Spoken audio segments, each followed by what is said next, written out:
2 minute भगवान के चरणों में सब लोग नाम लेंगे, ताली बजाएंगे और बोलेंगे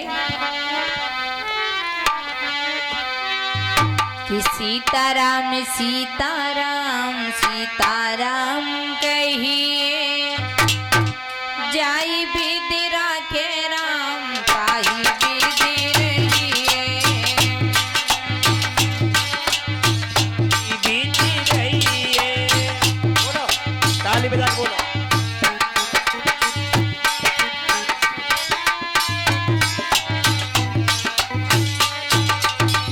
ताली बजा करके बोलो, क्योंकि ताली बजाने से बहुत फायदे होते हैं।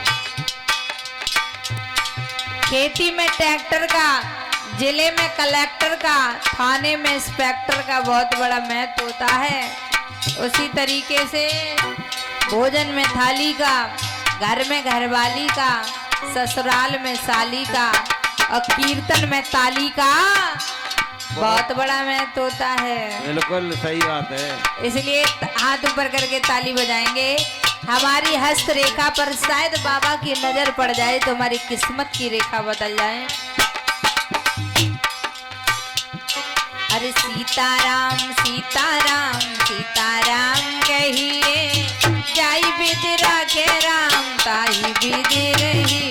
सीताराम सीताराम सीताराम कहिए, जाई विधि राखे राम ताही विधि रहिए। ए सीताराम सीताराम सीताराम कहिए, जाई विधि राखे राम ताही विधि रहिए।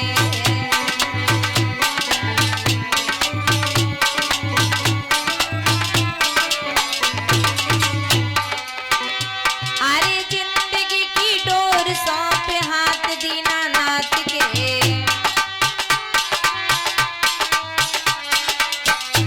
और महलों में आके आज झोपड़ी में बास दे।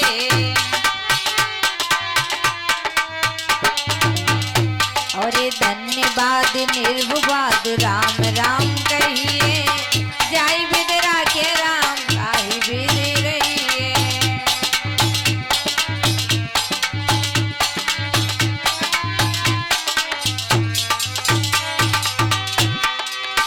और अरे मुट्ठी में हो राम नाम, राम सेवा हाथ में। मुख में हो राम नाम, नाम सेवा हाथ में। अरे मुट्ठी में हो राम नाम, राम सेवा हाथ में। मुख में हो राम नाम, नाम सेवा हाथ में।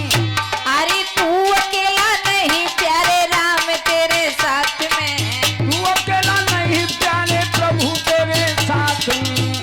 और विधि के विधान जान हान लाभ सहिए, जाई विधि राखे राम ताही विधि रहिए। जय विधि राखे राम ताही विधि रहिए। सीताराम सीताराम सीताराम कहिए, जय विधि राखे राम ताही विधि।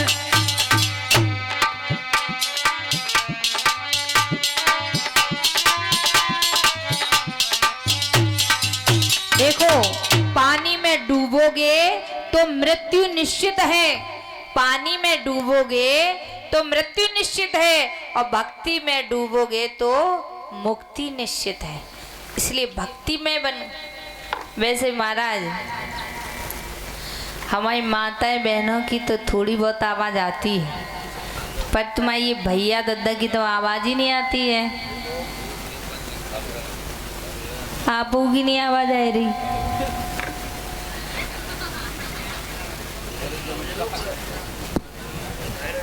हेलो हेलो छोड़ जाता है। वे लोग दूर बैठे, या वजह से तुम्हें आवाज़ उनकी सुनाई नहीं पड़ रही।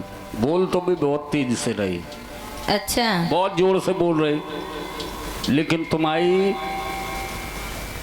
पास तक आवाज़ आ नहीं। बोल बहुत तेज रहे, वो तो हमें दिखाई और दे बहुत रहा है। समझदार भी हैं, ये भी बात माननी पड़ेगी। बहुत समझदार। यानी वो समझदार ही समझदार नहीं है, क्या कहना चाह रहे? अभी हाल प्रमाण तुम्हारे सामने है।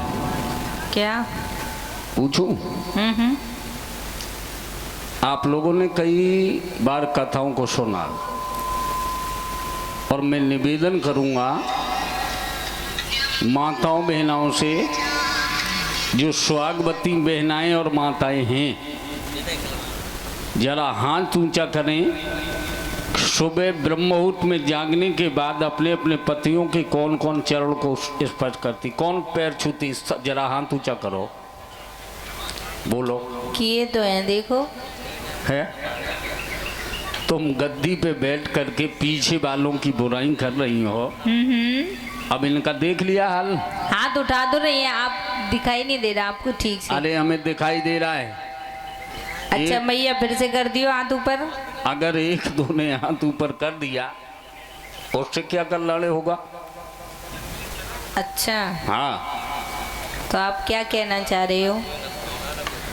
मैं ये कहना चाहता हूँ, कई कथाओं को आप लोगों ने सुना, कई बार सत्संग में भी आप लोग गए और वहाँ यही बताया जाता कथाओं के माध्यम से। ये आपकी बात बिल्कुल सत्य है, आपकी बात बिल्कुल सही है कि सुबह ब्रह्म मुहूर्त में उठ करके देखो, पति से बढ़कर कोई देवता नहीं होता। घर में बुजुर्ग सास ससुर है, उनकी सेवा करो। लेकिन कहीं घाटमपुर वाला सिस्टम तो यहाँ भी तो नहीं है। कैसा घाटमपुर वाला सिस्टम? वो एक मैया थी बूढ़ी बाड़ी, और यही बात कही तो खड़े होकर के कहने लगी, बिटिया हमें तुम्हारी सब बातें सही लगी पर ये अच्छी नहीं लगी। तो हमने कहा मैया ऐसा क्या हो गया, क्या बोल दिया? कहने लगी अबे दाढ़ी को कम मारत, और जब सवेरे 5 छुअन लगे तब क्या करें। यानी अब बुढ़ापे पे तुम पी के और घर में उपद्रव मचाओ और मार पीट करो, ये तो अच्छी बात नहीं है। तो ऐसा तो नहीं कहीं ऐसा यहाँ भी हो सकता है। मैं ये नहीं कह रही हूँ यहाँ ऐसा है, पर ये कह रही हूँ हो सकता हो। यहाँ कोई ऐसा नहीं, यहाँ बहुत बढ़िया लोग हैं। अच्छा, बहुत अच्छे लोग, जितनी भी प्रशंसा करूं बहुत कम है। समझ में आया महाराज? लेकिन ये तुम्हारी पार्टी में बहुत बड़ी कमी है। देखो आपने कहा कि यहाँ के लोग बहुत अच्छे हैं, तो लोगों में तो सभी आ गए, और फिर आप कह रहे हो एक तरफ कि इन माताओं बहनों में बहुत बड़ी कमी है। तो ये क्या मतलब, हम क्या समझें? अपनी पार्टी की जिम्मेदारी लेते हैं। अच्छा हाँ। तो हम भी अपनी पार्टी की, तुम चिंता नहीं करना, हम तुम्हारे साथ हैं। हम अपनी पार्टी की जिम्मेदारी, हमारी माताएं बहनें बहुत अच्छी हैं।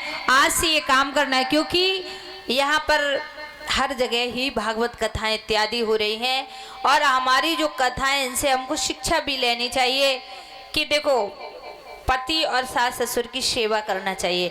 आप किसी देवता की पूजा कर पाओ ना कर पाओ वो एक अलग बात है, लेकिन घर में जो पति है, और दूसरी बात ये भी है कि अगर देवी है ये महाराज, ये पति की सेवा करती रहे, सुन रहे, और पति इनका बिल्कुल सम्मान न करें, तो ये भी तो गलत है। ये तो गलत है, ये मानते हैं। यत् नारयन्ते पूजन्ते रमन्ते तत्र देवता। जिस घर में नारियों की पूजा होती वहां देवता रमण करते हैं, लक्ष्मी रहती है। और जिस घर में नारियां हिचकियां भर करके रोती हैं, सताई जाती हैं, वहां पर देवता लक्ष्मी कुछ नहीं रहते। लेकिन जब नारी लक्ष्मी होती है तब, और नारी को लक्ष्मी हो तब। और महाराज जब पति अच्छा हो तभी तो होना चाहिए। अब हम बताएं तुम्हें। हाँ लला ओमपाल, अब हम आप जब यहाँ कथा बंद करने के बाद वहाँ पहुँचे इंदुदिया साहब की कोठी पे, तो वहाँ हम आप जब पहुँचे तब ये सो रही थी, और इन्होंने अपनी पार्टी वालों से हाथ ऊंचा करने के लिए मुझसे बुलवा भी दिया। इनने 5 छुए नहीं छुए, तो हम सो रहे थे तो हमें क्या पता था। और फिर जाग भी के बाद तो जब हाँ छू लिए थे हमने, है? आपको नहीं पता, हम छू लेते हैं। हाँ। देखो अगर ये पैर छुएंगी, अगर ये भाई लोग इनको माता सीता सावित्री जैसी देवियां अपनी पत्नी चाहते हो, तो खुद को राम और सत्यवान भी तो बनना पड़ेगा।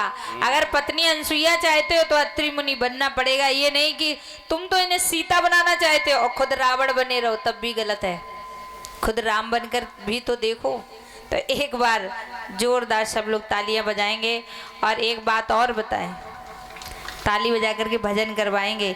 जिस घर में अगर यही नहीं, सब बहू के ऊपर ही डिपेंड होता है, दोनों तरफ होता है। जिस घर में सास अपनी बहू को बेटी मान ले, एक बार देखो वो अनजान परिवार से आती है और एक नारी में ही इतनी शक्ति होती है जो अपना सर्वस्व छोड़ करके अनजान परिवार में आकर के रहती है। ये कलेजा एक नारी के अंदर ही होता है कि सब कुछ छोड़ करके अनजान परिवार में आ जाती है और वो रह रही है। अगर इन भाइयों से कह दिया 10-15 महीना 4 महीना ससुराल में ने रोक दिया, क्या आप रुक सकते हो? ये कलेजा एक नारी में होता है, हाँ हाँ नहीं। और सारी जिंदगी नौकरानी बन करके पति के घर में रहती है। नौकर करोगे उसको पे अदा करना पड़ता है, ज़्यादा रंगबाजी दी तो छोड़ करके भाग जाता है। और एक नारी एक ऐसी होती है, वो शक्ति है कि सारे जीवन अपना सर्वस्व त्याग करके पति के घर में रहती है, सबका ख्याल रखती है। तो सास को अपनी बहू को, आप लोगों ने कथा को श्रवण किया होगा कल कि जिस घर में सास और बहू की लड़ाई होती है वहां कलयुग महाराज एनी टाइम रहते हैं। और जिस घर में सास बहू को बेटी बना लेती है तो ऑटोमेटिक बहू अपनी सास को मां मानने लगेगी। ऐसा हमें कथाओं को सुन करके करना चाहिए। अब सास ऐसी कहीं ना हो जो चैन की सांस ही ना लेने दे बहू को, तब भी गलत है। सास का अर्थ क्या हुआ? जो चैन की सांस ना लेने दे उसे कहते हैं सास। ये हम सबके लिए नहीं कह रहे हैं, जो सास पना दिखाई है गलत है। हमेशा अपनी बहू को बेटी मानना चाहिए। तो एक दिन वो आएगा कि बहू अपनी सास को मां मानने लगेगी, उस घर में आनंद ही आनंद है।